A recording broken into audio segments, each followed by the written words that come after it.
Welcome to RPG Community College. My name is John Burgundy. I am the dean of this prestigious institution. And today I want to share with you everything that I've learned about artisans. I've been preparing to run through Pathfinder for a second time, and there was a lot of things my first time through that I really didn't understand, and artisans was one of them. And I've looked a lot more into them, and I kind of just wanted to consolidate everything that I've learned about them all into one place to help you guys out. So let's get the easy stuff out of the way first. You're going to acquire a new artisan every time you acquire new lands for your kingdom. They will either show up in the throne room, or you'll have to go to the new town that you build in the new land and you talk to them there. And they will generally have something to do for you, and you go off and complete this task, and then you're allowed to build a shop for them in that town, and they will start making items for you. So with this in mind, it's generally best to acquire new lands as soon as they're available, so that way you can get the artisans making items for you as soon as possible. And some areas even have multiple artisans associated with them. Like the Kame lands, I know has two. It has Verask and Nazriel, I think, if I remember correctly. But the link to the wiki down in the description will have this information. I'll also have a link down there to a Reddit post that has a list of all of the items that can be crafted. Both of these things are definitely worth a look at. There are also some rules to the artisans and like how they function. If you currently have an active quest for any of the artisans, they won't be able to complete any magic items and bring them to you. So not only do you want to claim new lands as part of your kingdom as soon as possible, when you get quests for artisans, you also want to finish them as quickly as possible.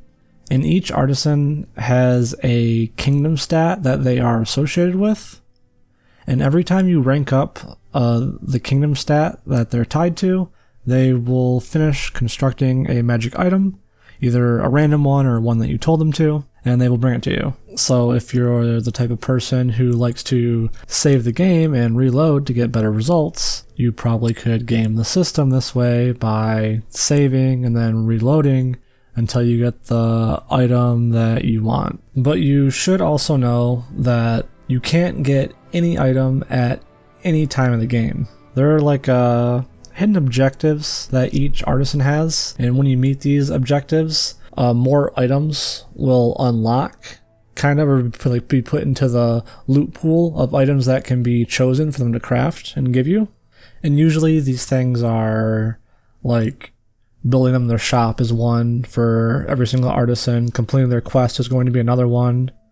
When you actually get crowned king or queen, that counts as two like objectives, and they move up like 2 ranks, I guess is how it's been explained. And once they've your artisans ranked up like 6 times, they have a chance to start working on their mastercraft item, which is just a super strong item that fits the theme of the artisan that makes it. Like Kimo Tavan, he crafts a bunch of, you can have him craft like arrows or quivers and bows, crossbows, things like that. And so his masterwork item is going to be a very, very nice composite longbow. But in the Wikipedia link that I have down in the description as well, in there you'll be able to see all of the things that you have to do to rank up your artisans and put better items in the loot table that you can get. Most of them just revolve around kingdom stats and completing quests or completing a kingdom project that's like associated with their area that their shop is in. And another thing about artisans and their masterwork items is you're not guaranteed to have an artisan start working on their masterwork item as soon as you complete like 6 of their hidden objectives. I think the chance is like 33%, and then every time they fail to start working on their mastercraft item, it goes up. Oh, but it only goes up if you choose to have them make a random item and you don't choose something specifically for them to make. So if you choose something specifically for them to make, it'll stay at a constant like 33% chance. But if you just let them do whatever they want, it will increase the chances that they start working on their Masterwork item. So just kind of how I plan on dealing with this is, at the beginning of the game, I plan on telling my artisans what to craft, and then after I get crowned king or queen, I'm probably just going to have all of them just make whatever they want and just set them all to random, and then hopefully they will start working on their Masterwork items. Because the Masterwork items, some of them are incredibly strong. Let's actually take a look at the list of items and talk about some of the ones that are just incredibly strong and are probably worth building an entire character around. Or just items that you should get in every playthrough because they're just that damn good. And probably one of the most obvious ones is going to be Bakken's. He gives you the elixir of inconceivable transmutations of body and soul, and also mind. This is going to give you a +2 to all of your ability scores. Bakken's Masterwork item is incredible. There isn't a single character this isn't useful on, and it's something you should always try to get. And actually, another incredibly useful item that I don't even see on this list is the Grand Master's Rod. This is going to be Erlene's masterpiece.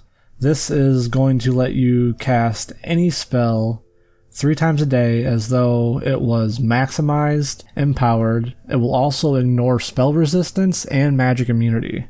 This rod is actually just insane. It is easily the best rod that you can get in the entire game, and it is a must-have for anyone that casts magic in your party. And I guess another one we could talk about is the mirror bow that I mentioned earlier. This item is also just pretty broken as well. There's actually a lot of really good bows in this game. Like, you get the Devourer of Metal early on, and that'll probably carry you all the way until you get the mirror bow. Like this, like the mirror arrows that it fire, I don't think they're really strong. It's just like a straight massive DPS increase on its own because you attack so many times, usually as a bow user. But I don't think you can attach sneak attack dice to them. But I am pretty sure if you use an Inquisitor and they activate Bane, that the 2d6 that Bane gives you will be applied to the mirror arrows. So you'll effectively have like 4d6 on added to every auto attack while you have Bane active, which could make for some very interesting characters that could be created with this. I've actually been seriously considering having a tactical leader Inquisitor as my main character for my second playthrough, and using composite longbows, because using a mirror bow with Bane seems absolutely busted. But that's going to be all for this video though. I hope you learned a thing or two, and if you want to continue your education, enrollment is free. All you gotta do is like and subscribe, and if you'd like to go the extra mile and have your name gloriously scroll across the screen at the end of every single one of my videos, I have a Patreon link down in the description, and any contribution, big or small, would mean a ton to me. I hope this video helped you out and you enjoyed it. Thank you for watching, and I wish you the best of luck in all of your endeavors, and I hope to see you again soon.